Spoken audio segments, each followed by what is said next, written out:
Our story begins with our protagonist, who was reincarnated in the form of a sword. Over hundreds of long years, this sword remained a witness to the ages. It passed through the hands of many masters, contributing to turning them into heroes immortalized by history. Then the sword met its close friend. That friend was a boy named Leonberg, born in an obscure rural village, and together the sword fought fierce battles against various monsters.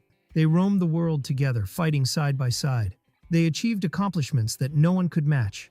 One day, amidst the snowy mountains and storms, they found themselves in a fateful confrontation, where they stood against a great dragon. Leonberg was gripping the sword tightly, signs of exhaustion and determination on his face, ready for the clash. The massive black dragon appeared from amidst the snow, threatening them. The dragon was gathering immense energy in its mouth, preparing to attack. Then the dragon launched a deadly strike towards them. A blue aura emitted from the sword surrounded Leonberg as he prepared for the decisive blow. With a smile of defiance, Leonberg called the sword "my friend," inviting it to launch this final attack with him. They rushed together to face the dragon in their final fight.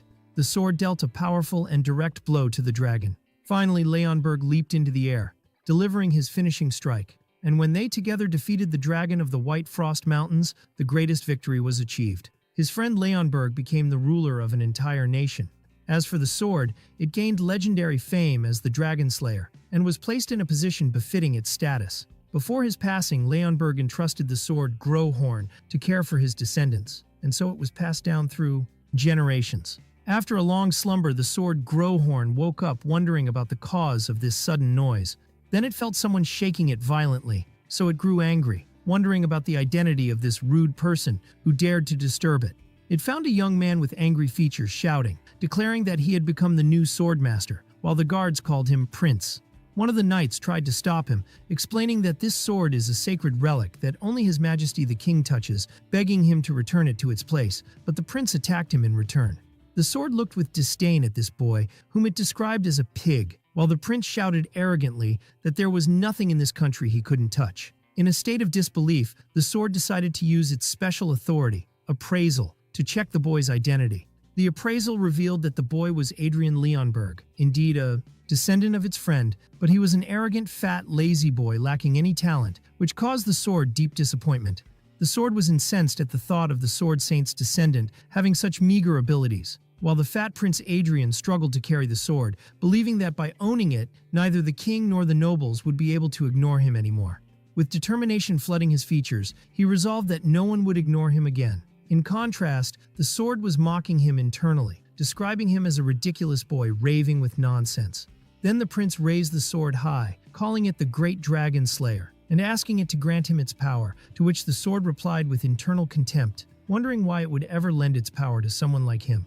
The prince began waving the sword randomly while shouting its name Growhorn, sparking panic among the attendees who begged him to calm down, reminding him that drawing swords inside the palace is forbidden. But the prince ignored their pleas and shouted at them angrily, threatening them with death if they dared to give him orders. He continued his rampage, believing that once he obtained Growhorn's power, everyone around him would be mere scum, and he tried to swing the sword with all his might. Suddenly, the prince stopped moving and confusion appeared on his face. He realized that in the midst of his random waving of the heavy sword, he had accidentally stabbed himself. The attendees watched the scene in horror and shock. One of the maids could only gasp at the horror of what she saw. The prince fell to the ground, bleeding profusely, and the guards rushed to him, shouting his name in panic and summoning the royal physician immediately.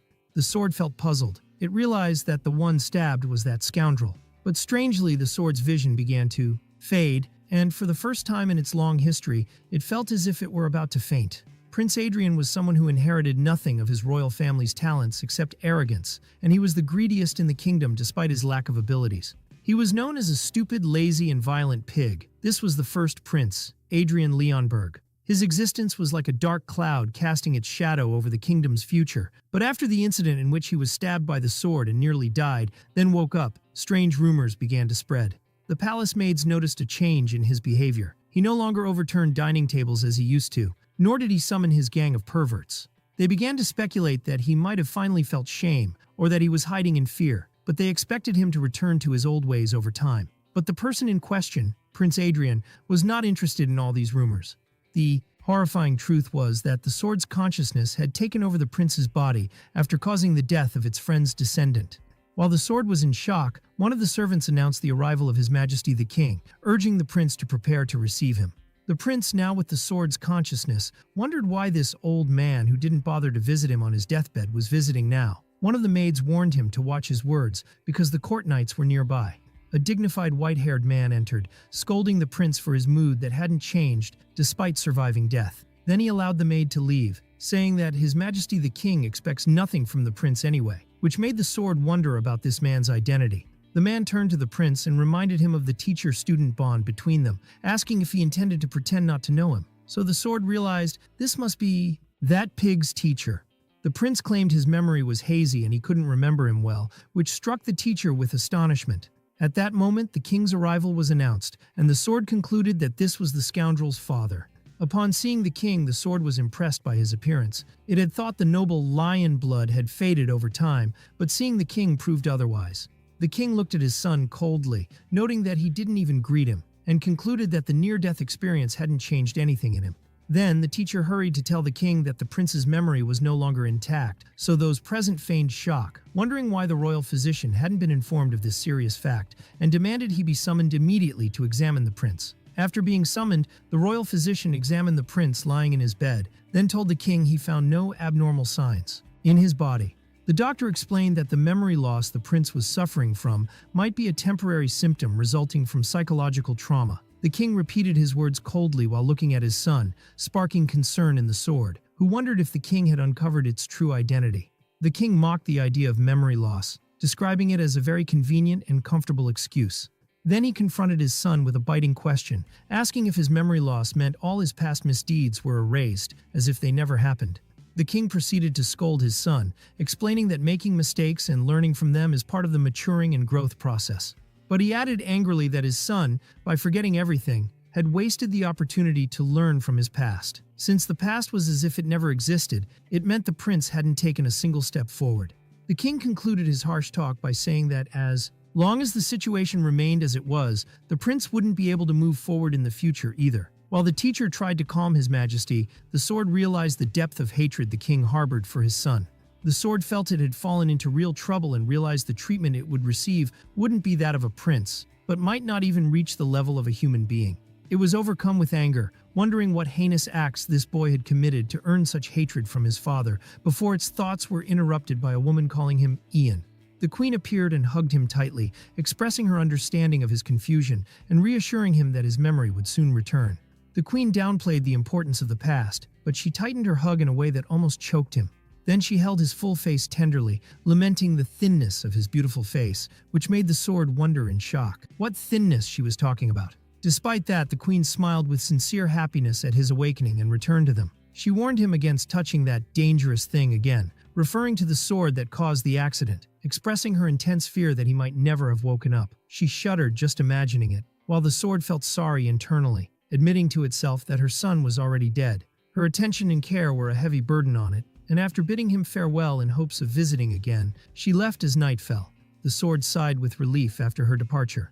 Then it sat reflecting on its fate. Its old friend had entrusted it to care for his descendants, but it ended up killing one of them, and although it was unintentional, it was the one who ended the prince's life. Since things had reached this point, it resolved to live a good life, not just for its own sake, but for the dead boy's sake as well. It had spent its whole life as a reincarnated sword, fixing others' mistakes and helping them. So it didn't matter if this body was fat and lacked talent. All it had to do was build its strength anew. After all, it possessed long experience in training and raising many heroes. It decided its first step would be refining the mana heart. It sat in a meditative position and began concentrating mana energy, which formed a glowing blue aura around its body. But suddenly, it felt something was wrong. It realized with shock that the mana energy was dissipating and that this body could not absorb it. It tried repeatedly, exerting all its effort and determination, but its attempts failed as energy exploded violently around it. It fell to the ground in pain, wondering in anger and despair what this helpless body was.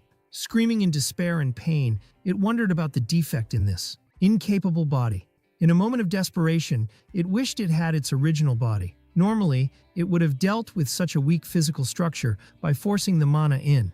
It was interrupted by a maid who entered bringing a tonic sent by the queen, explaining that despite its possible bitterness, It was very beneficial for his health. She begged him to appreciate the queen's sincerity, while concern was evident on her face. The maid hoped he wouldn't throw the bowl in anger, as was his habit, but unexpectedly he stared at the drink with focus and wonder. He realized the drink contained mana energy, so he drank it all at once without hesitation. The maid stood in shock, and after he finished his drink, he put the bowl down quietly and ordered her to leave. The maid complied immediately and left, while he resolved to try again. Indeed, he began gathering the mana energy he gained from the drink, and fortunately his attempt succeeded this time, and the energy began to respond to him. But the amount he gathered was very small and would dissipate and fade after only one day. So he summoned the maid again and asked if she had more of that drink. After a few days of repeating this, he was finally able to gather enough mana. With overwhelming joy, he realized he was finally able to create a mana heart. This was something he had done countless times in the past, so much so that he could do it with his eyes closed. But suddenly, he was hit by an unexpected intense pain. He then remembered the screams of pain he used to hear from his former students, and how their bodies would burn and their chests almost explode during this process. He realized the forgotten truth. Creating a mana heart was always a painful process, but he had never felt it before because he was just a sword. He resisted the pain with all his might, realizing that if he lost consciousness, the mana would flow in reverse and destroy him. He forced himself to focus, despite the pain that almost tore him apart. He began to control the raging mana mass without rushing. Then slowly he followed the correct path toward the heart and allowed the new heart to form and permeate. With that, the process was successfully completed. He sat on his knees exhausted but victorious. He had done it, and this wasn't a mana heart he made for someone else. It was entirely his own heart. Happiness flooded him as he shouted that the matter was complete and that he finally possessed his own mana heart. Suddenly, a status window appeared before him, similar to those in games, carrying a message that a mana heart had been created. He wondered why this window appeared now, as it was exactly like the status messages he used to send to his masters when he was a sword. Then a series of messages began to appear, announcing the restoration of the connection to the source. But the connection was weak and unstable, making most of his powers unusable, except for a few, and in a limited way. Other messages appeared stating that the powers of the third eye and the third ear were available for limited use, granting him better vision and hearing. After absorbing the matter, he looked out the window to test his new powers, and realized he could indeed see much more clearly than before. Then he focused on sounds, and was surprised by his ability to hear the maid's whispers outside his room with total clarity. Suddenly he felt a sharp pain in his head, and system messages appeared telling him that all the mana in his body had been exhausted, and that the use of his powers had been forcibly terminated. He held his head feeling dizzy, and realized the meaning of the phrase extremely limited use. He had lost the absolute senses he possessed as a sword, that ability to sense everything around him without any blind spots. All he could do now was extract a tiny amount of mana, barely enough to eavesdrop on what was happening outside his door, or to improve his sight slightly. But he didn't despair. He resolved that once he began expanding his mana capacity, things would change for the better. At that moment, his thoughts were interrupted by his stomach growling. He felt very hungry. He summoned the servants immediately, deciding for now to focus on adapting to this new human body. Days later, the queen visited him again, expressing her great admiration after learning he had taken every dose of the medicine she sent, concluding that he had finally learned to take care of his body. In her presence, there was another man. The queen asked if her son recognized him, and he replied in the negative. The queen assured her brother that her son had indeed lost his memory, and for this reason, she asked him to help him. The sword realized this man was the queen's brother, that is his uncle, who in turn commented that regardless of everything, he was after all his only sister's son. The uncle mocked his sister's talk, saying she spoke as if her son had lost a great past, while it was in fact a miserable past, and it was clear to the sword that his uncle held no affection for him. Then the uncle addressed the prince directly, explaining that all he could do was help him get rid of his excess meat, meaning his obesity. He told him sternly not to expect anything more from him and to give up any foolish expectations, to which the queen responded with sudden humility that she was grateful even for this much help. His uncle looked at him sharply, warning him not to forget this feeling of gratitude. Later, and without warning, he delivered a powerful kick that knocked him to the ground. The uncle stood over him coldly, telling him that everything he eats, drinks, and every breath he takes from now on would be with his permission, and that he should give up the idea of being treated like a prince. But he added with a mocking smile that if he did his best, he might change his mind and teach him one move from their secret family swordsmanship. The sword was incensed by this insult. How dare this man say that to him, the one who trained the invincible knight and the master of the founding king of this nation? The uncle noticed the fat prince's body trembling, thinking he was frustrated, but the prince called him uncle and suggested they make a bet. With clear defiance, the prince announced he would make him acknowledge him within 6 months, driven by a strong desire to shatter that arrogant look in his uncle's eyes. He added that if he failed, he would do anything he ordered him to do, but if he succeeded, the uncle would have to grant him a wish, which piqued his uncle's interest. The uncle agreed to the bet, thinking he should have some fun at least. The sword felt the weight of the challenge it had placed upon itself and cursed this wretched body, weighing it down. It resolved to use the mana it possessed, focusing first on burning the fat all over its body. The uncle noticed the blue mana aura surrounding his nephew and wondered in shock what that boy was doing. Then he shouted at him in disbelief, asking if he had already created a mana heart. The prince answered with a cunning smile, confirming he had succeeded in making one a while ago, and asked if he regretted making the bet. But the uncle, instead of admiration, scolded him angrily, asking where he had learned the method of refining a mana heart, pointing out that he didn't even realize the magnitude of the mistake he had committed. The uncle explained to him that the mana heart technique is a primitive, low-level technique only learned by low-class mercenaries, leaving the sword in a state of total shock. The sword screamed in total bewilderment, not believing what it was hearing. It felt frustrated and helpless, realizing the era had completely changed, and what it considered the pinnacle of power was now a primitive technique. It remembered what its uncle said, that the mana heart was nothing but a lowly technique practiced only by third-rate mercenaries. When the prince asked in confusion about the meaning of his words, the uncle decided to show him himself, asking him to watch closely. The uncle began demonstrating his power, and the stunned prince noticed the mana forming into rings. The uncle explained that the mana chains technique has the ability to crush the aura generated by a mana heart, and that it is easier and more stable to use. He added that even the family of Count Eli, who stuck to the mana heart technique, had fallen and perished a century ago, and for this reason, no one tries to use it anymore. The prince held a book on the basic theory of mana chains and realized that times had indeed changed. He learned that wizards use circles to gather mana, while knights weave chains, and that a knight's strength is determined by the number of chains he weaves, starting from a single chain through double, triple, and quadruple, up to the realm of the 5th chain. While reading, he realized that what was in the book wasn't just nonsense, and stopped at the name Altringen, which seemed familiar to him. He suddenly remembered from a long time ago when he was still a sword. A strange-looking man named Ernst Altringen came to him, challenging him to see who was more worthy of the title Sword Saint, and he was using strange arts that were neither magic nor swordsmanship. The sword smiled to itself. It now remembered where it had heard this familiar name and wondered what happened to that man. The next morning while he was training, his uncle asked if he had read the book. He told him he should have realized by now how foolish the choice he made was. But the prince, with a confident smile, replied that he didn't feel he had made the slightest mistake. His uncle looked at him with annoyance, wondering if he refused to admit his mistake or if he still didn't understand the situation. The prince explained to him that mana hearts are not all equal, and asked him if he had ever heard the phrase difference in level. The uncle sighed in despair, believing his nephew had started raving with nonsense.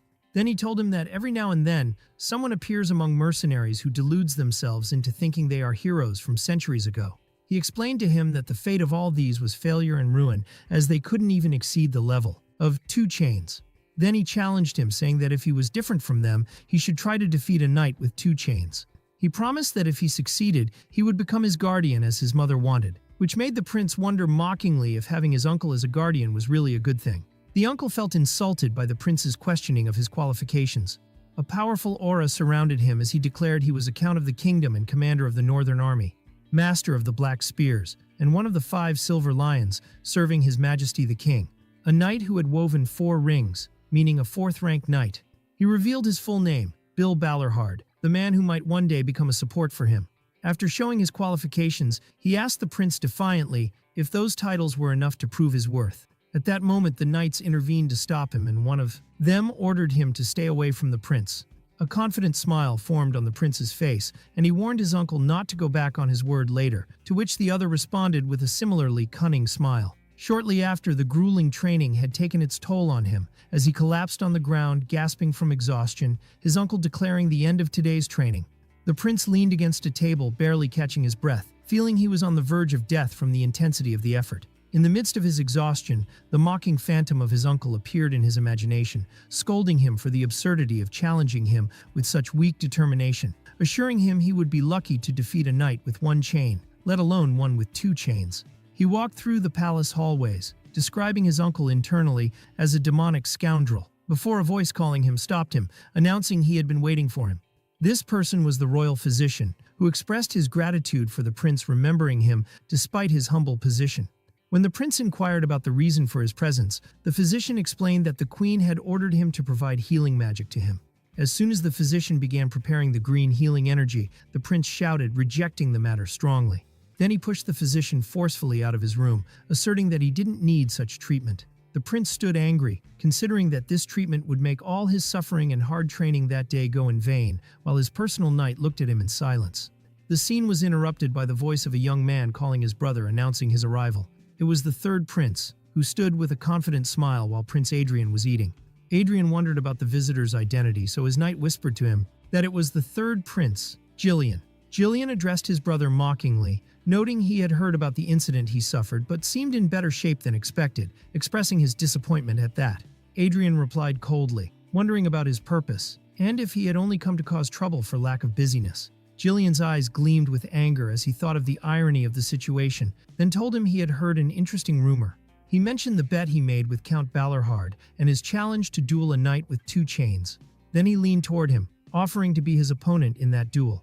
After his departure, the prince wondered in confusion about that young man's identity, denouncing the state of his old friend Leonberg's descendants. His knight explained that Prince Jillian, the third prince, has been known for his talent in swordsmanship since childhood, which Adrian met with mockery and disdain. The knight added that Jillian was able to weave 2 mana chains at the age of 14, making him a true genius. Their conversation was interrupted by a maid who seemed troubled. The maid was staggering under the weight of a massive pile of letters, announcing they had all arrived for the prince. The prince was surprised, wondering about the reason for this sudden interest from people who had never paid him any attention before. Upon browsing the letters, he found they were all requests to duel him, as many saw this bet as a legal opportunity to take revenge on him and humiliate him. A cunning smile appeared on the prince's face, realizing a valuable opportunity had arisen.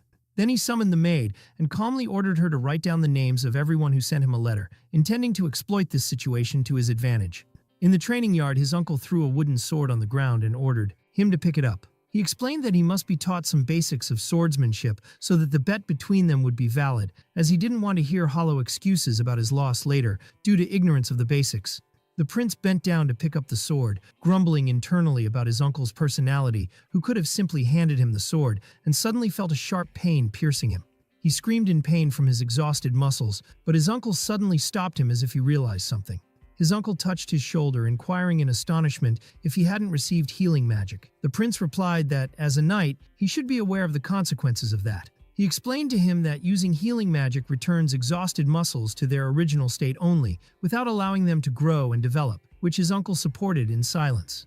But he dismissed this topic, explaining he had another more important matter, and asked him to watch carefully because he wouldn't repeat his demonstration. Then a strong mana aura surrounded the count as he prepared to demonstrate the kingdom's special training sword technique, which forms the cornerstone for all its knights. He began executing a series of swift and precise moves, demonstrating fighting style with extreme brilliance.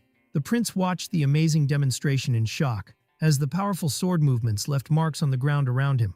After finishing his demonstration, the prince asked in a state of disbelief if this complex technique was just the basics knights learn. His uncle replied that the training sword lacks sharpness, but is best for learning basics, adding mockingly that given the prince's non-existent talent, this is more than he deserves. This talk provoked a loud laugh from the prince, who held his face, thinking to himself how much time had changed. He clearly recalled the memory of his hero friend, using the same legendary swordsmanship style, Dragon Slayer, to finish off a raging dragon. With a look full of wonder and determination, he denounced how this great technique had become mere humble training for beginners. When his uncle told him these basics alone wouldn't be enough to win the bet, and suggested he beg his mother to appoint another teacher for him, the prince flatly refused. He announced confidently that he wouldn't learn any other swordsmanship style, because this style alone is perfectly sufficient. His uncle looked at him with annoyance, but allowed him to do as he pleased, so the prince gripped the sword tightly. While waving the sword, he thought about the reason that led to the deterioration of the Dragon Slayer technique to this lowly level. He acknowledged to himself, reluctantly, that this deterioration seems like a natural phenomenon. The reason is that this technique lacks the true dragon-slaying will that was its foundation. For those who abandoned the mana heart and forgot how to breathe will into the sword, it's impossible for them to realize the true value of the Dragon Slayer style. The prince tried to perform a sword move, but failed miserably. His uncle scolded him immediately, explaining that power shouldn't be concentrated in the arms only, but in the stomach too. Then he added his legs to the list of power sources, causing the prince to fall to the ground from exhaustion. While his uncle emphasized that performing a correct sword move requires using the power of the entire body. The prince realized the truth of his words, and even though his current body was weak and clumsy, and unable even to mimic the fake version of the Dragon Slayer style, he resolved to prove to everyone that this style wasn't just old junk to be discarded. Thus, a day passed, then 2 days, then a whole week, which the prince spent in harsh and continuous training without tiring. After a whole month of continuous training and deep meditation, the results of his efforts became clear, as a system window announced his success in changing his physical structure. His condition changed from morbid obesity to regular obesity, and his body's metabolism was significantly activated, and he became more accustomed to using his physical abilities. Most importantly, the clumsiness trait that was hindering him disappeared, leading to a significant increase in the effectiveness of his exercises. Thanks to continuous mana accumulation, his structure changed again. The mana sensitivity disorder trait vanished and was replaced by normal mana sensitivity. He was now waving his sword with much more fluidity and naturalness than he was a month ago. With each passing day, his strength increased from what it was the day before, and his eyes blazed with focus and determination. In the midst of his rush, he began performing moves with mastery that increased with every moment, to the point he didn't notice a voice shouting, ordering him to stop. Suddenly, someone interrupted him, shouting at him angrily, denouncing his failure to hear the order to stop. In the training yard flooded with rain, the prince found himself standing with his broken wooden sword before his uncle and knight. His training had been very violent, to the point it injured his hands, causing blood to flow from them onto the wet ground. The prince looked at his uncle in shock and wonder. In the background, the wooden training pole that received a lightning strike was still emitting smoke and sparks flying from it, witnessing the extraordinary power released by the lightning. His uncle grabbed him violently and called him an idiot, scolding him for training on such a rainy day, warning him that if he were carrying a real sword, lightning would have hit him, and his fate would have been destruction. At that moment, the prince looked at his injured hand, while system messages appeared before him, telling him he had awakened from the ultra-focus state, and that his body still remembers those strong sensations, announcing his acquisition of a new trait, supernatural focus. The prince laughed weakly, thinking that if he entered that state again, he might truly die struck by lightning. His knight rushed to him to check on him, while his uncle supported him. The count looked at his tired nephew with a complex look on his face, describing him as a stubborn boy. The prince woke up later in his bed, wondering if he had lost consciousness. He sat holding his head, realizing he had underestimated the limits of this weak body. He recalled his past as a sword, where he achieved every possible feat, and served countless heroes, from an unknown warrior to a sword master, and from a mercenary king to the founder of the kingdom itself. He had led wars to victory, and guided heroes on their paths. He was always Growhorn, the wise advisor and extraordinary teacher, but he was never anything more than a third party. Just an observer. For this very reason, he immersed himself in hard training until he reached this state, enjoying the feeling of exerting effort and sweat whose fruits were entirely his own this time. But he now realized that at this rate, his weak body would soon collapse, and he resolved to find a balance between his strong mind and spirit and his human body. After more than a month since forming the Mana Heart, he felt he had gathered enough energy to move to the next stage. Indeed, the system window announced his success in accumulating mana to a certain level after continuous effort. His body became able to withstand a bit more mana. With the expansion of his mana heart, his body's endurance increased more and more. Finally, his physical structure changed again thanks to the expanding mana heart, and a fierce look overflowing with determination appeared on his face. After finishing the process of strengthening his body, the prince victoriously announced the completion of the matter, then turned his gaze toward a sword placed nearby, intending to test his new abilities. As soon as he gripped the sword, a system window appeared before him, bringing good news of reaching the sword apprentice level. When he waved it, a faint blue aura surrounded the sword blade, announcing another message about his new ability to use the basic level of aura. He looked at his reflection on the blade glowing with the blue aura and realized that with this new power, he was at least able to master the necessary basics. Later in the training yard, his uncle told him that rumors were spreading throughout the kingdom like wildfire, which sparked the prince's surprise. The count explained with annoyance that those rumors concerned the wretched bet he made, and that the matter had become a great source of nuisance for him personally. The count suggested it might be better to hurry in finding a training partner. The prince answered with a confident smile that he had already identified his opponent's identity, remembering his younger brother Prince Jillian. Then he explained to his uncle that it was difficult for him to face a knight with 2 chains immediately, so he plans to duel knights with a single chain first, which the count agreed to, leaving him the freedom of choice. The prince summoned his personal knight, Kars, and asked him about the matter he entrusted to him. Kars assured him he had organized a list of the names of everyone who sent requests for a duel. But Kars wondered with concern if the prince truly intended to engage in training matches with these people. The response came from the prince in the form of a disapproving question.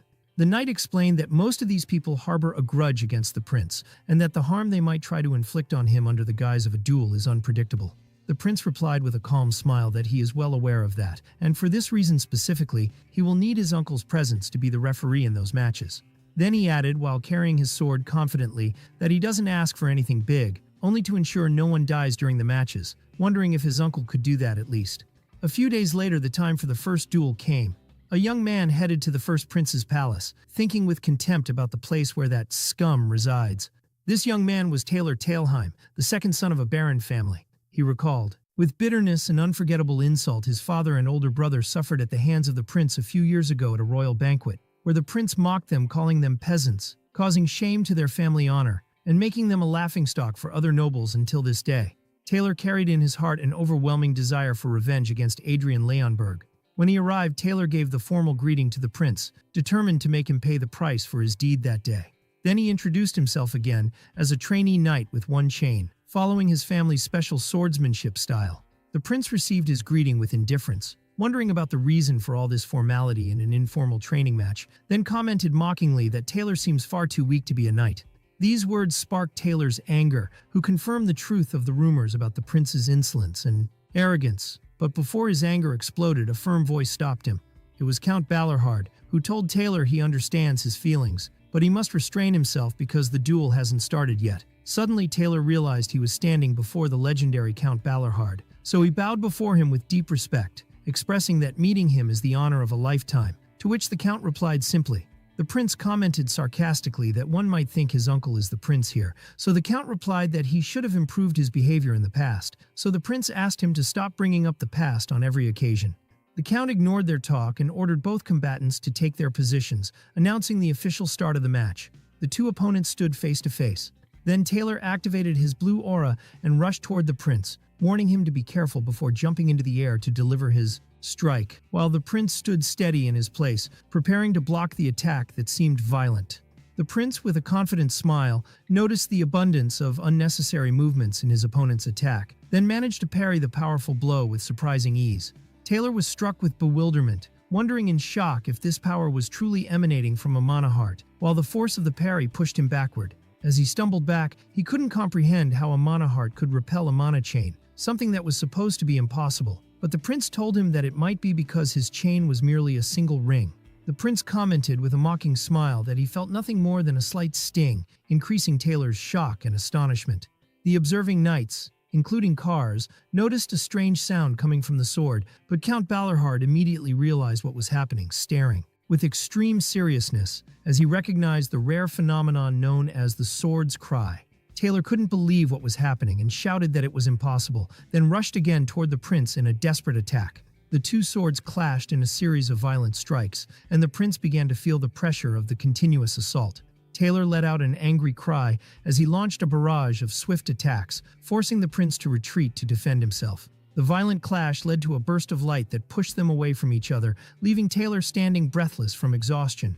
The prince realized at that moment the truth of what was said about the mana energy in a ring, chain, being the complete opposite of the mana energy in a heart. He gripped his chest, feeling that the mana energy was on the verge of flowing in reverse at any moment due to this conflict. However, despite this danger, he directed his gaze toward his opponent, remembering his identity as the second son of Baron Tailheim. Then he addressed him with a confident smile, advising him to calm his soul a little. After that, he fully concentrated his senses, imagining himself diving into the depths of a dark and calm ocean. In this inner world, he reached out his hand and issued a call to awaken his latent power, whether it be the power of a demonic sword or a holy sword. He summoned a part of his soul, which manifested in the form of a great dragon, calling it by its countless names. When his hand touched that power, system messages appeared declaring that the Manhwa had accepted an immense will and that a unique color had overwhelmed his previously colorless heart. The latent dragon's eye in his consciousness opened, with another message announcing the awakening of the dormant will of the Dragon Slayer. A powerful red aura surrounded the prince, the embodiment of the sword's most active memory and the essence of the heart refined specifically for slaying dragons. With the official activation of the Dragon Slayer heart, the prince's eyes glowed a deep crimson.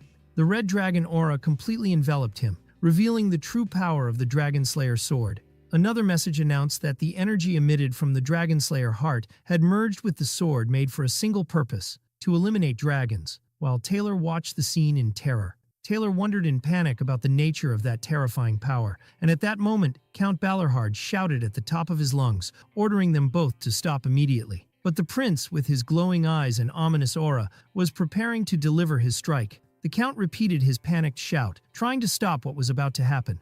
Nevertheless, the prince continued his offensive movement. The count realized in his heart how dangerous this sword was.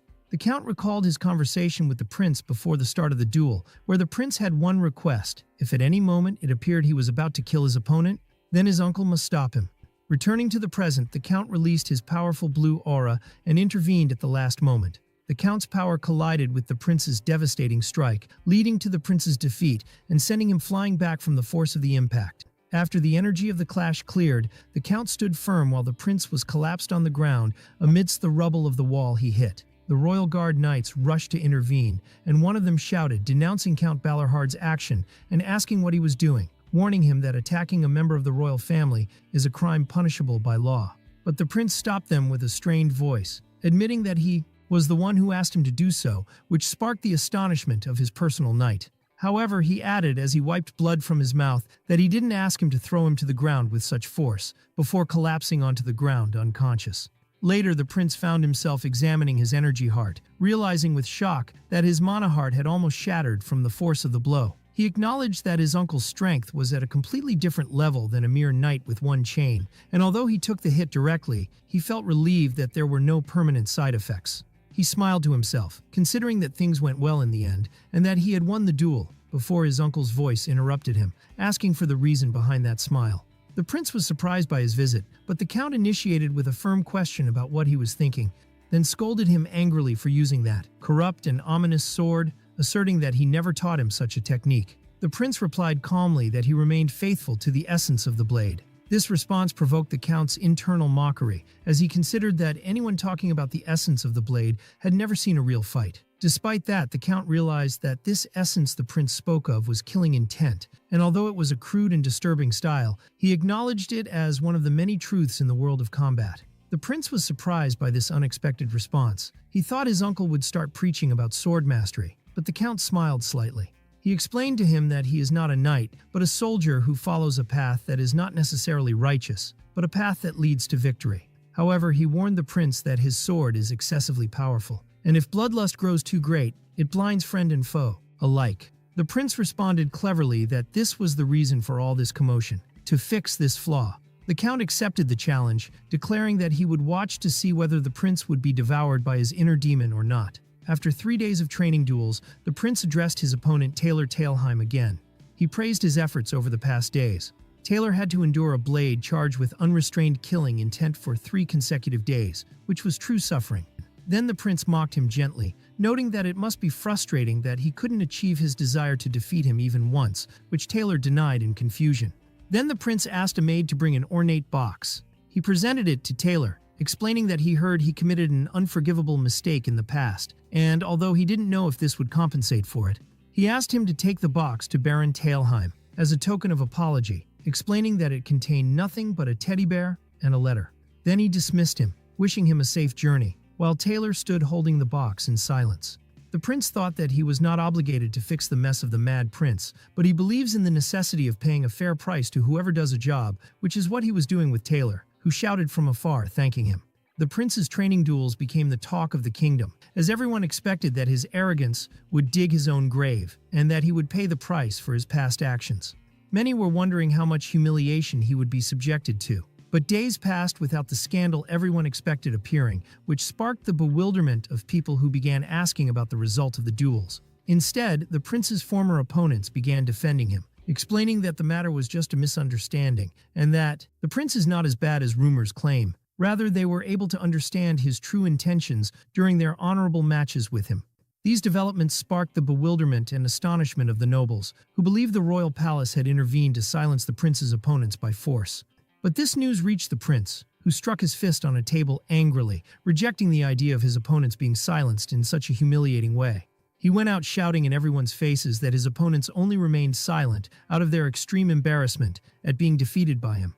Then he criticized the nobles, describing them as helpless and useless, with his uncle appearing from behind him mockingly commenting that he is the last one who has the right to talk about that. But the truth was completely different. The prince was forcing his defeated opponents to spread rumors of his victory over them by force. He initially thought this plan would succeed in calming the situation, but he was surprised by a new rumor that was unexpected. A maid told him that people were circulating talk that he had threatened his opponents to falsify the duel results. After realizing the futility of his attempts to control the rumors, he decided to ignore the whole matter and focus only on his training. Surrounded by an aura of determination, he immersed himself in grueling training, practicing sword movements with strength and mastery. He continued to refine his skills tirelessly. After the training rounds ended, he asked his knight Kars about the number of remaining opponents, so he told him that today's opponent was the last. The prince sighed, realizing that trainees no longer dared to challenge him, but his knight reassured him that the final opponent was a true female knight. He explained that she didn't just learn her family's martial arts but joined a knight squad to refine her skill further. That knight was Erin Kurgan, a trainee in the Iron Lion Knight Squad, and the gate guards confirmed her identity through the Iron Lion emblem engraved on her armor. Erin was known by several titles such as Flower on the Cliff and the Rose with Thorns, and it was said she broke the hearts of all men. The guards admired her breathtaking beauty, wondering why a woman like her came to this place alone. They guessed the first prince must enjoy great influence to attract her attention. While she advanced confidently, the guards whispered among themselves about how exciting it would be if she could defeat the prince in front of everyone. The Iron Lion Knight Squad she belonged to was one of the strongest and most famous knight squads in the kingdom. She herself was a promising candidate, whose official membership had already been confirmed.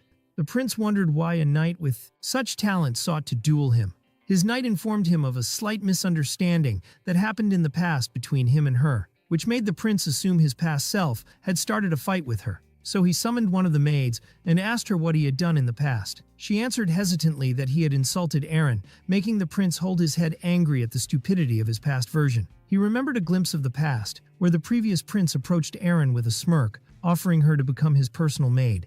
But she calmly refused his offer, reminding him that the Knight Squad is not his private property, which sparked his intense anger. In a fit of rage, he called her an ugly thing. After recalling this insulting memory, the prince concluded that what happened was nothing but a distorted attempt at approaching her from a corrupt scoundrel. But he felt puzzled. It was impossible for him to have looked at Erin and described her as ugly, which means there is another side to the story he hasn't known yet. Erin gave a formal greeting to the prince, commenting that he hadn't changed at all. The prince wondered in his heart if she truly thought that, for he had changed drastically, to the point that his very essence had completely differed. While she looked at him with a sharp gaze, the prince realized that this entire situation was an inevitable result of his past actions. At that moment, the arrival of Count Balarhard was announced, who seemed to recognize Erin as soon as he saw her. The knightess, in turn, stepped forward and officially introduced herself to the count as a trainee knight in the Iron Lion Knight Squad. The count completely ignored the prince and addressed direct advice to Erin, warning her to be careful, as the prince's sword is extremely poisonous, which piqued the prince's annoyance, denouncing this blatant bias from the referee. But the count didn't heed his objection and ordered both combatants to take their positions in preparation for the duel. With his announcement of the start of the duel, the two opponents took their combat stances. The prince smiled confidently, intending to test the skills of this promising talent, but Erin initiated a lightning-fast attack, surrounded by a powerful blue aura. The prince watched her movements with an expert eye, acknowledging her brilliance, then managed to parry her attack easily. As the clash continued, the prince felt his mana energy trying to flow in reverse due to its conflict with his opponent's energy. While she continued her relentless attack, the two swords collided in a barrage of swift and precise strikes. The prince realized she was being drawn into his rhythm in the fight despite her fierce attack, and decided this style would no longer work. Suddenly, the system announced before him the activation of the Dragon Slayer heart, so a violent red aura surrounded him. Shock was clear on Erin's face as she sensed that immense power, and their swords collided again in a red energy explosion.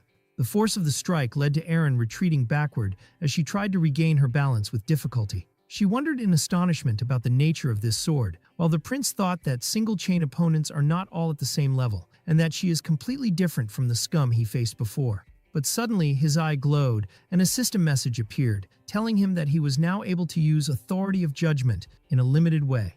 This authority revealed a detailed information window about Aaron Kurgan, including her abilities, talents, and multiple personality traits.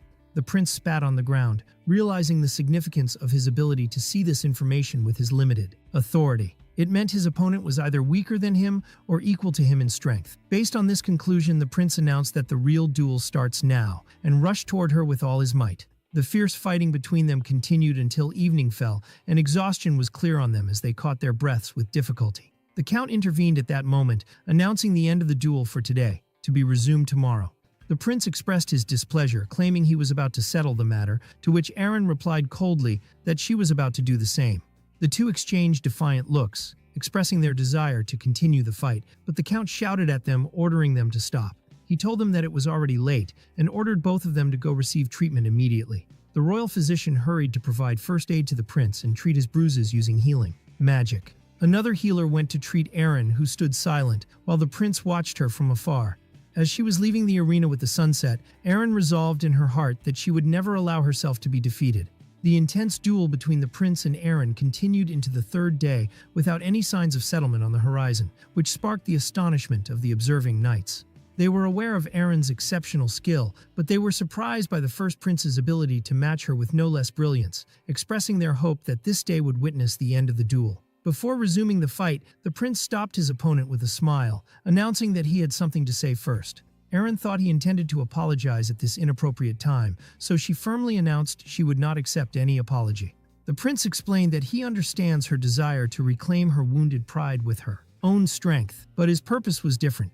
Since their fight had reached this degree of ferocity, he suggested there be a prize for the winner. He proposed a bet that shocked the attendees, that the loser fulfill one wish for the winner, asserting he was ready to kneel and apologize if he were the loser. This offer piqued the annoyance of the knights, who considered it talk unbecoming of a member of the royal family, and demanded he retract his words, but the prince ordered them to stay away. Then he directed his question directly to Aaron to know her opinion. Although she initially emphasized her loyalty as a knight in the service of the royal family, and that she didn't dare show such audacity, she turned around and accepted the bet with a confident smile, declaring that if His Highness allowed it, she believes she is qualified to obtain the prize of the bet. The prince praised her thinking and warned her against retracting her word later to rush again into a violent clash. The two resumed the fight with greater enthusiasm. But this time, the prince unleashed an immense power not seen before, as his eyes glowed red and an ominous aura surrounded him while he launched a violent attack toward her. Aaron was stunned by his sudden speed, realizing he wasn't this strong the day before. She wondered in shock if he had been hiding his strength all this time, while the specter of a giant red dragon manifested behind him. The prince launched a series of crushing attacks that Aaron couldn't parry, and her defenses collapsed completely. Despite her desperate attempts, the prince continued his sweeping assault, shattering the ground around them with the force of his strikes. Then he rushed toward her to deliver his final blow. Aaron stood in her place to block his attack, and as the dust cleared, Aaron was kneeling on the ground, completely defeated. A dead silence prevailed among the attendees, while the count looked at the scene seriously, and Aaron couldn't grasp the reality of her defeat. The prince stood over her, calmly announcing that he had won the bet.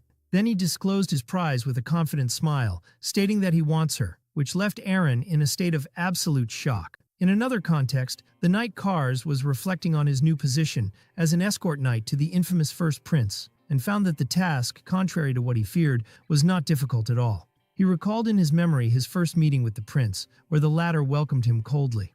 Although the prince seemed arrogant, he didn't act with brutality or violence as rumors claimed. On the contrary, Kars discovered that the prince's reality was the opposite of those rumors. He watched him training with unmatched cruelty, even in the middle of a rainstorm. While the rain was pouring heavily, Kars stood with the other knights watching the prince, and one of them wondered if they should stop him for fear of exhaustion. The knight Kars shouted with concern, trying to warn the prince of the danger of the situation, but the prince continued his training with burning determination, not even caring about the lightning that struck near him. At that moment, as he watched this determination that defies nature, Kars was possessed by a deep feeling that His Highness is destined to become a great figure. This was his impression at the time, but he recalled in his memory the scene that followed the duel, when the prince clearly announced that he wants Aaron. These frank words sparked the shock of the present knights, who considered them a completely inappropriate statement, and doubt began to creep into Kars's soul, who wondered if he had indeed misjudged His Highness. Aaron interrupted him with an angry look, asking if this was truly his real desire. The prince explained that, of course, he doesn't want her in her current state, for in his eyes, she is nothing but an ordinary trainee knightess who couldn't even defeat an outcast prince. Then he revealed his true purpose, declaring that what he truly desires is the potential and the future of the knightess, named Aaron Kurgan. He continued his talk, explaining that he needs a knight who follows him of their own will, not a knight who remains by his side by royal order, which surprised Kars. He emphasized that he wants a knight who belongs to him alone, a knight of his own. He went on to say that he sees in her the true talent in using the sword. Then he directed his request to her directly, inviting her to become his knight. Aaron recalled her past and how she achieved her dream of becoming a knight, but faced a bitter reality. Despite her attractive appearance that caught everyone's attention, no one treated her as a true knight. That pushed her to train with a cruelty exceeding anyone else. Indeed, she was able to defeat all other trainees in individual duels. Despite achieving these impressive results, her colleagues continued to see her as just a pretty face or a lady to be protected, making her feel that she was never able to become a knight in the true sense of the word. But after that came the prince's offer, who expressed his desire for her potential and future as a knight. She wondered in her heart if he was truly sincere, then asked him to promise her one thing. Her condition was that he treat her as a knight, not as a woman, and that if he did so, she would follow his will. The prince looked at her seriously and agreed to her request, announcing his acceptance of the promise. At that point, Aaron knelt on one knee, declaring her oath of loyalty to Prince Adrian Leonberg. She added that she gives her sword and what remains of her life to his service, while Kars and Count Balarhard watched the scene in silence. Thus, with the sunset, the oath of loyalty was sealed between the promising knightess and the outcast prince. This oath sparked the bewilderment and anger of other nobles, who didn't grasp how a talented knightess could swear loyalty to that rogue prince, and they resolved to nullify this oath in some way. Rumors began to spread, as some speculated the existence of a secret relationship between them, and that the prince had hidden his desire to take her as a mistress under the guise of a knight's oath. The prince heard these sayings and became incensed with rage, shouting at himself how he turned into a villain and scum in everyone's eyes. In the midst of his anger, he was interrupted by Kars, who stood before him in silence. He called him quietly, explaining that he had a question about what he said that day. When the prince inquired about which day he was talking about, Kars reminded him of his talk about his desire for a knight who doesn't serve him by royal order, which the prince finally understood. The prince answered Kars's question coldly, emphasizing that what he said was the truth, for if a royal order were issued to Kars to go elsewhere, he would have gone without hesitation. Then he added with a cunning smile that, if need be, Kars could swear the oath of loyalty to him later. Kars asked him if he would accept his oath if that truly happened. The answer came as a flat refusal from the prince, who reasoned that Kars is not fun in training, which sparked the knight's bewilderment. The prince thought to himself that he wasn't joking, then received an official royal message stating the lifting of his confinement period and allowing him to attend the upcoming royal banquet, which made him wonder if he had committed some mistake. The prince felt puzzled as his confinement was lifted a month and a half before its time, after they locked him in his palace, as if they didn't want to see him again. While he was walking with Kars, the prince commented that he truly doesn't understand what that man, the king, is thinking, so Kars asked him if he was happy about the end of his confinement period. The prince replied with indifference, explaining that even if he left the palace, he has no place to go or person he knows to meet. The maid who was carrying some papers noticed an invitation addressed to His Highness, so she apologized to him for seeing it. The prince received the invitation and wondered about its content, only to find it was an invitation to attend a social club dedicated to young nobles. The maid explained to him that this gathering was one His Highness belonged to in the past, and when he asked her if it was a strange place, she hesitated to answer. She hinted that the refined pleasures of young nobles cannot be understood by women, referring to the improper activities of the previous prince. The prince realized that this is nothing but a gathering for drinking and chasing women, so he decided to refuse the invitation on the pretext of being busy with training.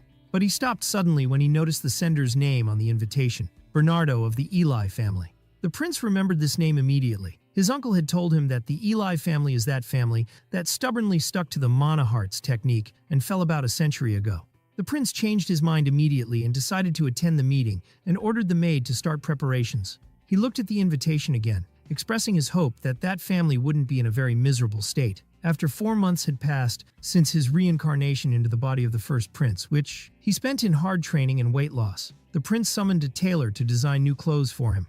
The tailor made sure to follow the prince's instructions accurately, designing for him a black outfit with few decorations. Despite the simplicity of the design, it maintained the prince's dignity and prestige. The tailor noticed with astonishment that the prince had lost a lot of weight, and that his measurements had decreased to less than half. The prince asked him to also handle the design of the royal banquet clothes, but ordered him to wait a bit before starting. He told him with a confident smile that his measurements would change again by that time. A few days after the mourning period was lifted, the prince set off in his luxury carriage, heading to that social club. The prince sighed as he thought about how exhausting being a prince is. Every detail, from clothes to carriages and guards, was frustrating and restrictively unbearable. In the midst of his grumbling, a maid sitting in front of him caught his attention, and he noticed an old scar on her neck. The maid admitted she was the one at fault, and that what happened was something His Highness deserved to scold her for.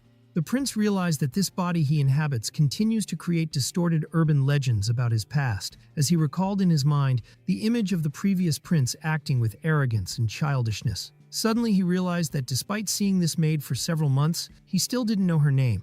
The prince asked the maid accompanying him in the carriage for her name, and she answered him hesitantly that her name is Adelia Bayern.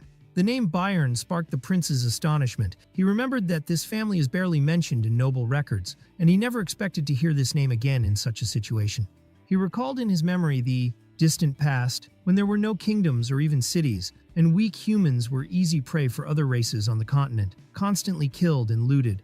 But saviors appeared who put an end to human history's tragedy. After a long and fierce war, they were able to make humans the dominant race on the continent, and people nicknamed them the Five Heroes. Among these 5 heroes was a great warrior named Growhorn. That warrior stood proudly carrying her sword, wondering to herself about her future after this long war ended. While facing hordes of giants, she was thinking about what she and her companion would do after the war laid down its burdens.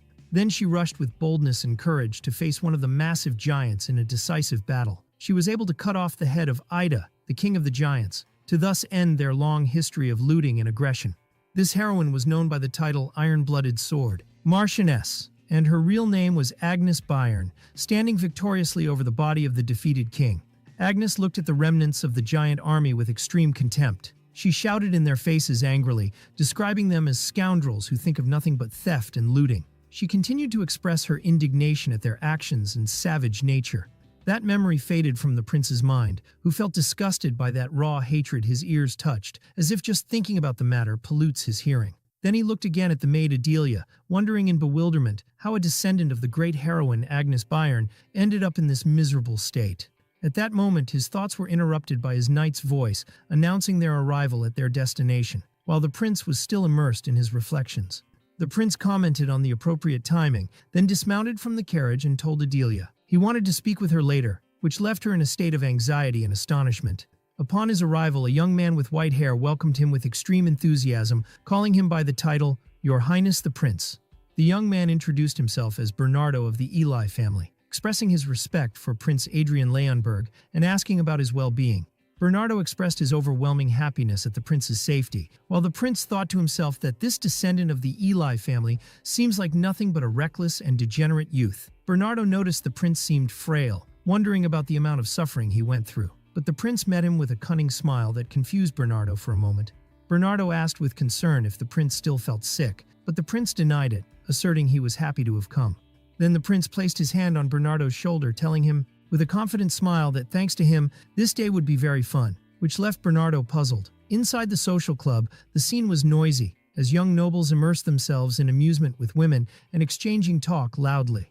Bernardo was watching the situation and felt there was something strange. Normally, the prince was supposed to be completely drunk by this time and starting to harass women everywhere. On the contrary, the prince sat quietly holding a glass of drink, watching the atmosphere around him, which made Bernardo feel that the prince's aura had completely differed from what it was in the past. One of the nobles approached the prince and mentioned that he heard the widely spread rumor, which is that His Highness was able to pluck the flower of the Iron Lion. Then that noble complained with regret that he was one step late, for he had been aspiring to get that knightess for himself for a while, and wished he had obtained her oath of loyalty first. He continued his vulgar talk, expressing how beautiful she is even while wearing her armor, and that he couldn't help but imagine the magnificence of her naked body. The prince interrupted him with one firm word, "You there?" then asked him coldly if he had a younger brother or sister at home, which struck the noble with confusion, and he answered in the affirmative, while not understanding the meaning of the question. The prince reminded the noble of the existence of a younger brother for him, which sparked the latter's bewilderment. Then the prince commented coldly that this matter is fortunate. Without warning, the prince punched the stunned noble's face, who didn't grasp what was happening. The noble collapsed on the ground with blood flowing from his face, while screams of terror rose from the present women as they watched the horrific scene. Amidst a state of bewilderment and shock that controlled the attendees, including Bernardo, the prince leaned toward the injured noble and told him with chilling calmness that it was fortunate his family's lineage wouldn't be cut off. Then he directed another violent kick at him while he was lying on the ground, which increased the place's chaos and the terror of those present. The prince stood over him with a glacial look, declaring with sharp coldness that from now on his younger brother would be the family heir. The prince didn't stop at that, but directed another powerful punch to the noble, who continued insulting his knightus. Soon the scene turned into utter chaos, as a state of panic prevailed among the attendees, but the prince grabbed the noble by his collar. The noble, who shouted asking for the reason for this attack, was ordered by the prince to listen to him well. With a glacial tone, the prince explained that he can tolerate the idea of being seen as a scoundrel, but he will never tolerate being treated as one. His mysterious words sparked the bewilderment and astonishment of other nobles who didn't understand his meaning at all. When it seemed the noble hadn't grasped the lesson yet, the prince decided he needed another blow and rained down a violent punch on him that knocked him to the ground as he shouted in pain. The prince stands in the end amidst the chaos he caused. After the first noble fell unconscious, the prince called on Bernardo Eli, who hurried to kneel before him submissively and waiting for his orders. The prince smiled a distorted smile with blood staining his face and reminded Bernardo of what he told him earlier, that this day would be very fun. While Bernardo was trembling with fear, wondering about the reason for this sudden madness, the prince ordered him to go and summon the court knights. Bernardo complied with the order immediately and set off quickly to execute what was asked of him, leaving the prince standing alone in a hall filled with chaos and panic-stricken nobles. The prince wiped the blood off his face, then ordered the women in the hall to leave, so some nobles looked at him with anticipation and caution. When one of them tried to withdraw with the women, the prince stopped him with a sharp look, reminding him that he had ordered only women to leave. Then he told him with a mocking smile that he could leave if he wanted, but warned him that if he did so, he would leave the place as a woman. The noble let out a scream of terror when he remembered what happened with the other noble. Then the prince directed his talk to the rest of the terrified nobles, scolding them for not showing the slightest degree of respect or even kneeling before him as a prince of the kingdom. He went on angrily, saying they didn't stop at mocking him to his face, but dared also to insult his knightus. At that moment, the court knights arrived, so the prince stood before them and asked about the charges that can be filed in such a case. One of the knights explained that since they had belittled a member of the royal family, that constitutes a direct insult to the entire family, which increased the nobles' terror. The knight continued that their daring to undermine the crown's authority is considered high treason. The knights stood at the ready, and one of them asked the prince about the person he wishes to be subdued, so the prince smiled confidently. He looked at all the present nobles and answered with sharp calmness, "All of them."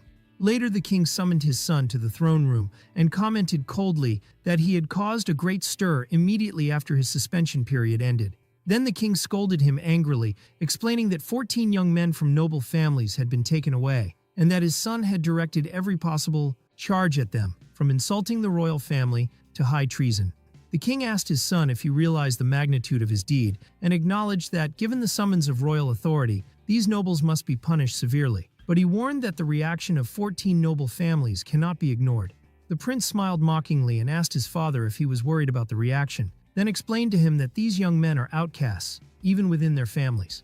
He added that they are just hopeless failures, and that their stay would bring nothing but shame to their families, then suggested to his father that he send letters. When the king asked him about the identity of the addressees, the prince answered that he already knows the answer, and that there are those who can handle these internal problems better than anyone else, and they are the siblings of those scoundrels he imprisoned.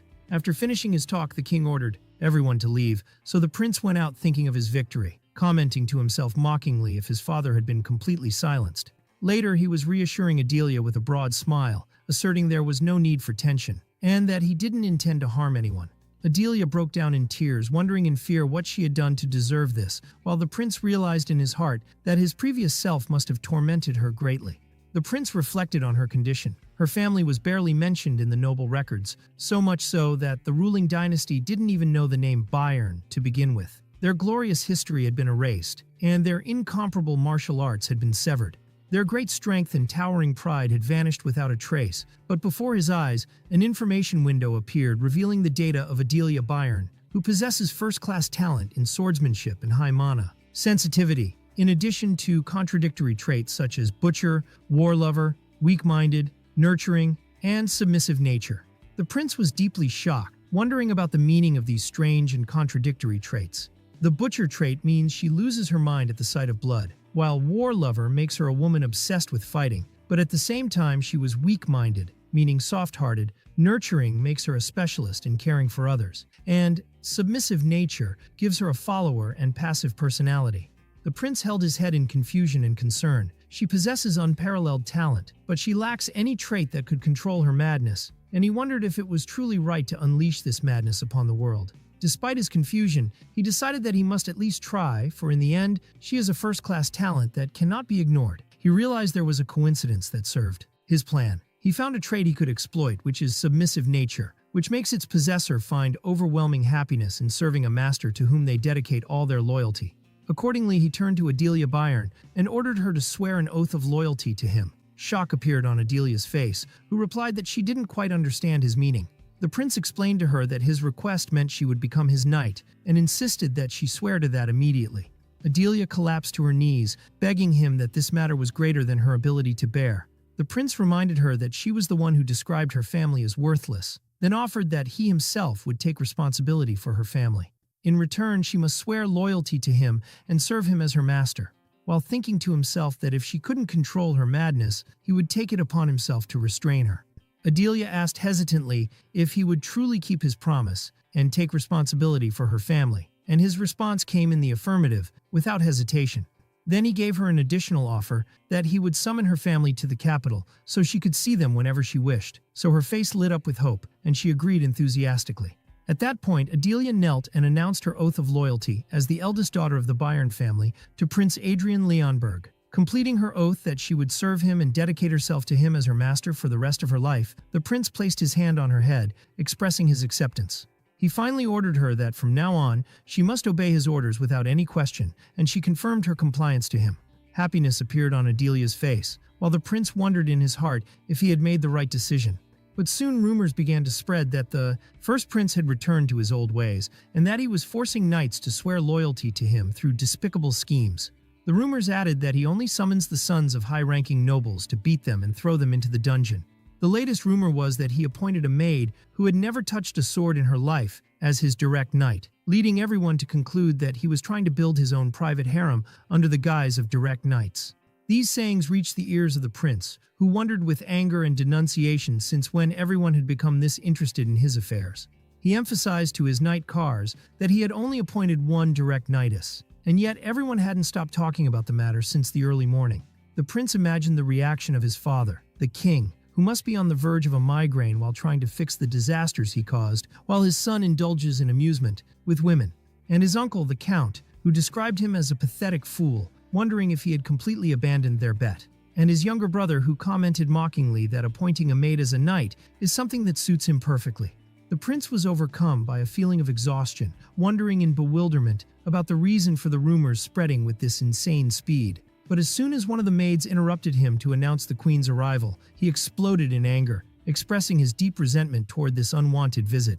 The queen entered and confronted him with disappointment, expressing her belief that he had started a new page, but it seems he intends to return to his shameful old ways, before adding to herself that this situation might be for the best. When the prince didn't understand her meaning, the queen explained enthusiastically that his marriage and stability would put an end to his reckless behavior, announcing with determination that this time she would take it upon herself to find a suitable wife for him, and asked him to trust her. The prince found nothing to say before his mother's insistence, and felt that he no longer understood anything happening around him.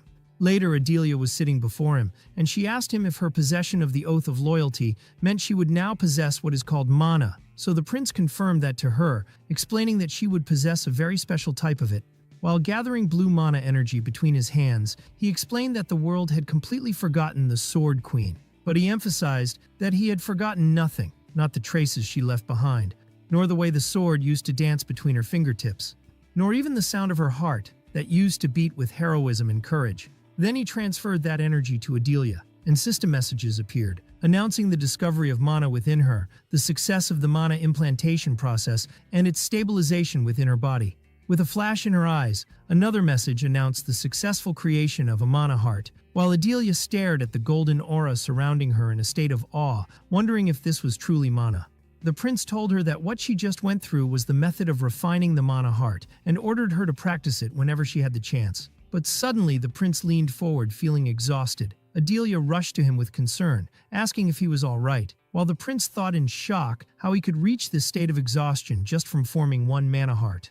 The prince reassured her that he was only a little tired, so she wondered how he could exert all this effort for a humble person like her, and he ordered her to forget the matter and leave. But she stood looking at him with a strange look, and when he asked her the reason for her gaze, she bowed before him, announcing that she would serve him with all her loyalty for the rest of her life. The prince smiled and reminded her that he is her master, so she answered enthusiastically, but he thought to himself that he feared he might actually forget this matter. Adelia emphasized that she would remember that, and after a few days, his knight Kars told him about a matter concerning Bernardo Eli. Kars explained that the royal guard is holding Bernardo as a witness to the recent incident, and that measures have been taken to prevent anyone from meeting him before the trial. The prince wondered with concern if he had to attend that trial too, but Kars reassured him that members of the royal family never stand on the witness stand. The prince felt relieved, but commented that they were exaggerating by holding a trial, while Adelia was polishing a silver cup nearby. The prince turned to Adelia and asked her about her recent condition, which struck her with confusion.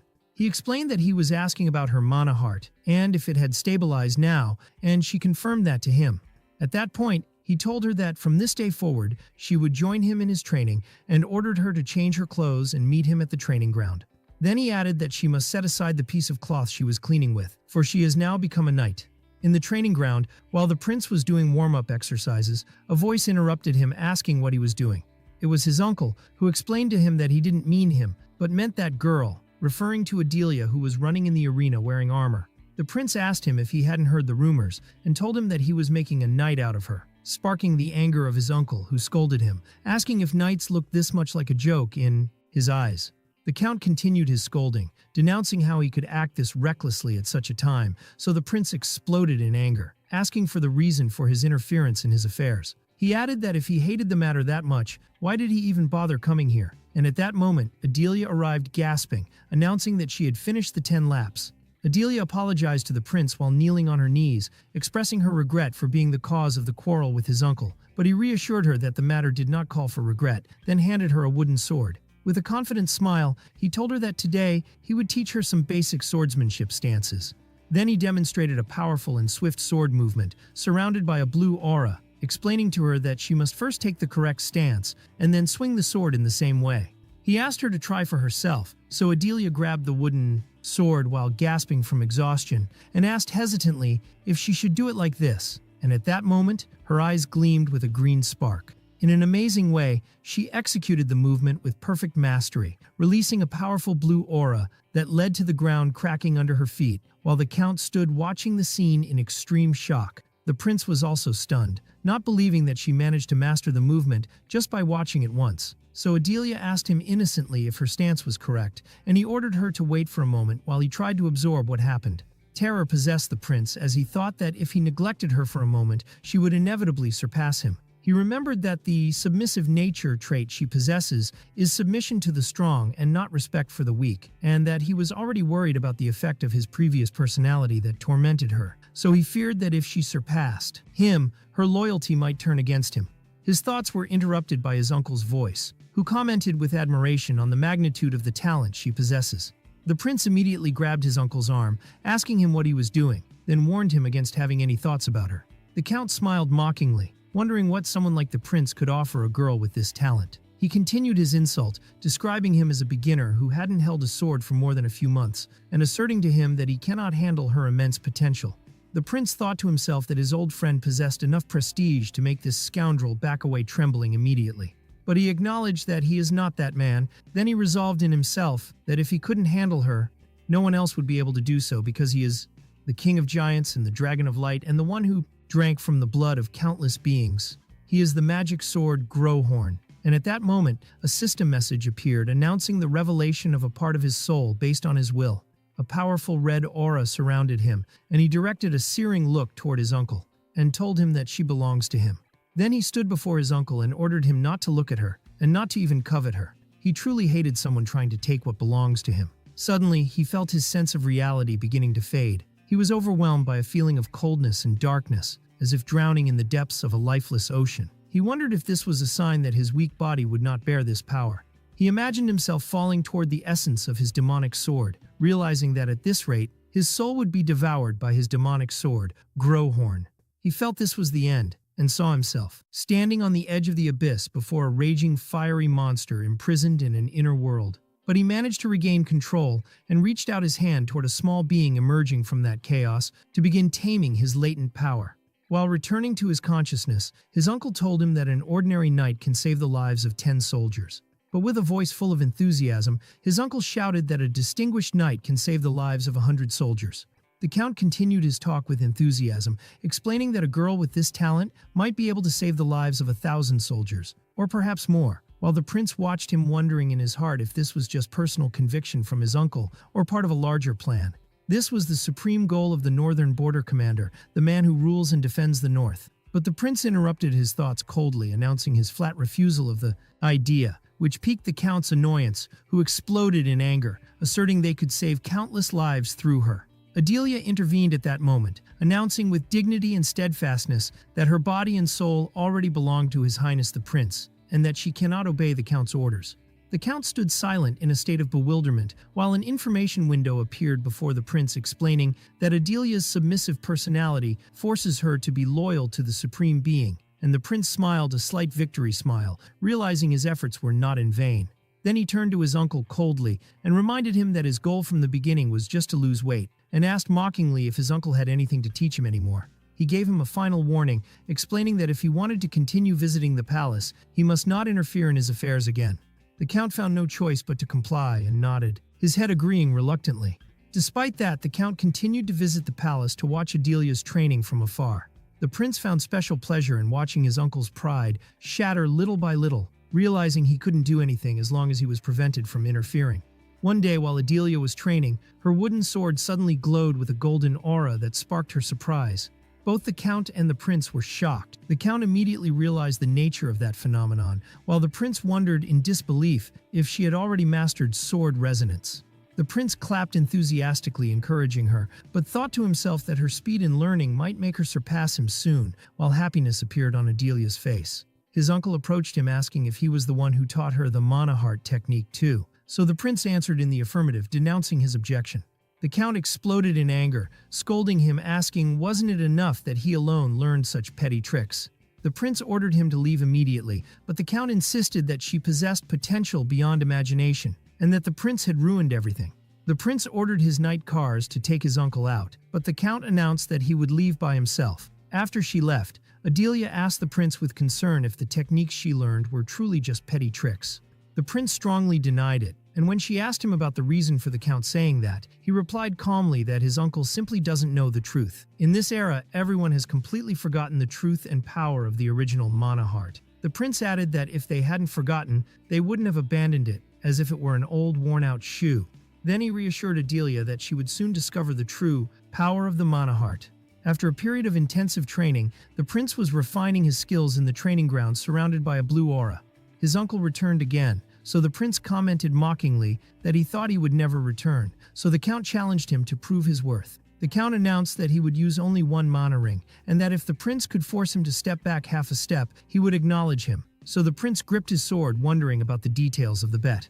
The Count explained that if the prince won, he would fulfill any wish he asked for, even if it was teaching his family's fighting secrets. The prince smiled a cunning smile, announcing that this is not what he wants, but he will settle for it for now. Then he rushed with all his might toward his uncle, who noticed in himself that the prince had been targeting his neck from the beginning. He dodged the attack brilliantly, commenting that the prince's blade is still as fierce as ever. The prince continued his attack with a powerful and violent strike, with a look on his face overflowing with determination and defiance. The two opponents collided in a violent clash, and the prince directed consecutive attacks toward him, but the other managed to dodge them easily. While the prince struggled to stay firm, his uncle looked at him with an arrogant smile, while surrounded by a terrifying aura, asking mockingly if this was all he had. With a powerful strike, the count managed to overcome the prince, pushing him away. His uncle asked him mockingly if he had already given up, but the prince rose, refusing defeat, acknowledging in his heart that, despite his uncle's annoyance, there is one undeniable truth. He acknowledged his uncle's immense strength and realized his uncle was intentionally waiting for him to extract his mana energy, only to teach him a more painful and crushing defeat. He knew that at the current mana heart level, defeat was completely inevitable, just as his uncle planned. But a cunning smile was drawn on his face as he wondered to himself if it was truly strange. This look sparked the count's bewilderment, for the prince to begin his talk referring to events that occurred 400 years ago. In that ancient time, knights who used mana hearts were able to achieve incredible accomplishments and conquered legendary monsters. But the prince bitterly denounced how as soon as a single somewhat useful skill appeared, the techniques of those great knights were treated as if they were just worthless junk. Everyone now believes that the mana chain technique is a much more powerful energy management method than the mana heart. When his uncle asked him about the meaning of his talk, the prince clearly announced that he completely disagrees with this opinion. He explained that the weakness was not in the mana heart itself, but in its owner, emphasizing that mana hearts are not all at the same level. Then he directed a direct question to his uncle with a confident smile, inquiring if he had ever heard of what is called the heroic martial epic. The count rejected the question with disdain, considering that the battlefield is not a place to talk about annoying songs, so the prince smiled, realizing he expected this response. The prince thought it was natural for this to be his response, for he was the one who described the mana heart as a petty technique of mercenaries, so his uncle interrupted him with annoyance, ordering him to stop chattering. His uncle asked him if he needed more time to catch his breath, but the prince answered with a flat refusal and his eyes glowing blue. The prince began chanting a powerful spell, emphasizing that the path a knight takes becomes an accomplishment, and that 100 victories are his pride and strength. The count was struck with astonishment, while a system message appeared explaining that singing 100 victories against 20 trainees has been engraved as an accomplishment in his heart. Another message announced that this engraved accomplishment has turned into a created heroic martial epic. That power settled in the prince's weapon, and a system message announced the creation of a heroic martial epic of normal rank under the name Epic of Duels. With his eyes glowing powerfully, the system window announced the activation of the Epic of Duels effect, which is a simple accomplishment he built over the past 6 months. The prince announced while surrounded by a dense blue aura that this is the true power of the mana heart, the heroic martial epic. Despite the activation of his power, the count still believed the result wouldn't change. As long as the prince possessed a mana heart, he would never be able to defeat the mana chain. Indeed, upon clashing, the mana chain energy caused the mana heart energy to flow in reverse, causing pain to the prince.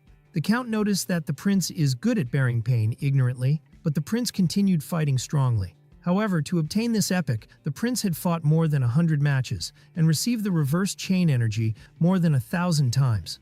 It was a power specifically designed to deal with chain knights. During 100 matches, he experienced 1,000 waves of pain and reverse force, and he is now unleashing that power. The prince unleashed his full power, announcing that this is the power of the soul stained with pain, while his aura ignited with unprecedented strength. The count commented that the prince's appearance was now somewhat suitable, while the latter prepared to attack with his sword glowing with a powerful blue aura.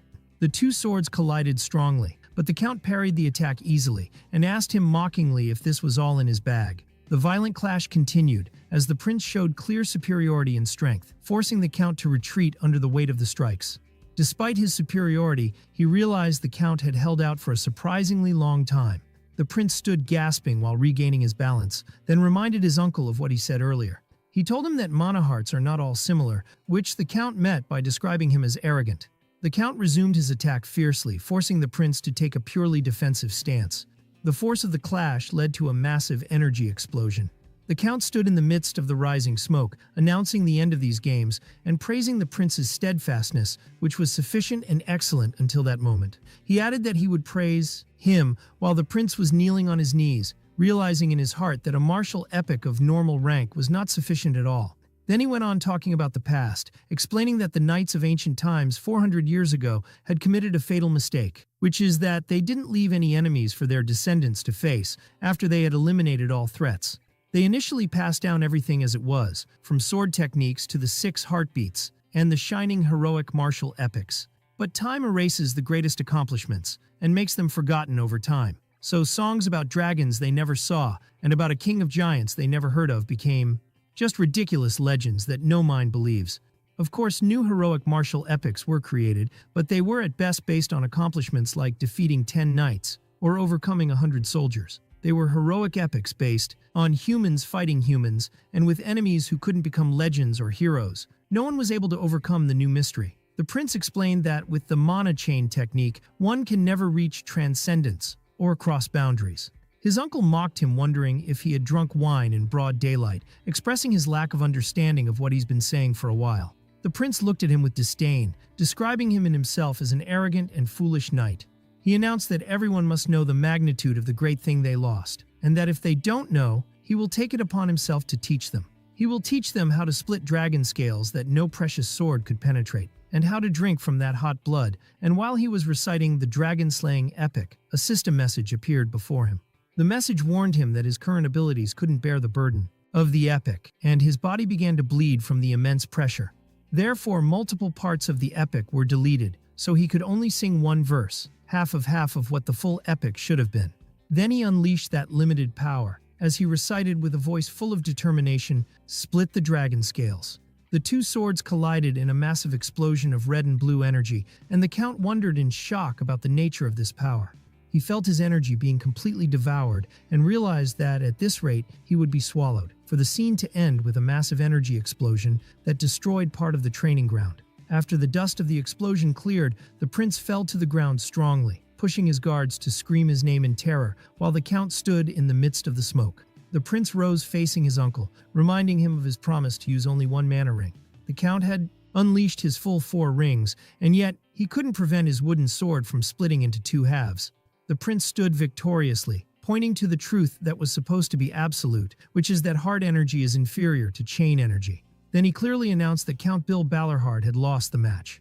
The prince felt a raging dark power in his depths, while an inner voice begged him to stop, rejecting this path. But it was too late, so he collapsed on his room's bed, holding his chest in intense pain.